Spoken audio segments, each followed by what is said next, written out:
Dear Daily Doozy, I am sorry to disappoint my many readers, but even though I specifically asked her to do so, I did not read the 40 pages of family history that Agnes Albertson sent me as a result of my latest letter. In fact, I used them for kindling when I burned down her house. Ha ha ha! Please do note, this letter cannot be used as evidence in a criminal court. Anything I say cannot and will not be used against me at any point in time. Understood? Plaintiff, you may call your next witness. Oh, I'm getting ahead of myself. Familiar readers reading this letter may have noticed that my voice has significantly changed since last I wrote. There is a very good scientific explanation for this. Every month, members of my family will go to the doctors to have their vocal cords treated. They will be improved, beaten, exploited, and then empowered to the fullest degree possible before being reverted to their former state once more, in a glorious cycle.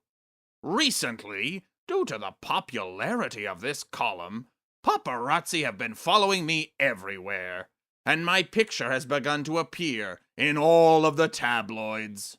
Many people, now having seen pictures of me in all of the tabloids, have started to wonder and expressed concern at my serpentine features, my snake-like appearance, my hooded demeanor, if you will. There is a very simple, scientific explanation for this. It was a freak accident. Many years ago, while I was managing a textile factory outside of town, a snake wound up being wound up in the gears of one of my many textile-making machines. While trying to dislodge the beast from the mechanism, I accidentally wound up merging with it on a genetic level. Oops, silly me. Ha ha ha, no. I'm only joking. I merged my DNA with a snake on purpose. Snakes were very popular back then. The Souna mansion is a delicatessen of decorative splendor. The walls are lined with portraits of the many famous Souna ancestors, their eyes staring into your soul as you wander the hallways. The Souna line judges you with contempt. You may notice, looking upon these portraits, that not everyone in the Souna family is entirely human.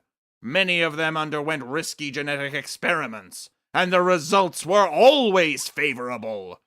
Think on Winston Churchill, a very popular politician. Imagine what he could have accomplished were he part hare.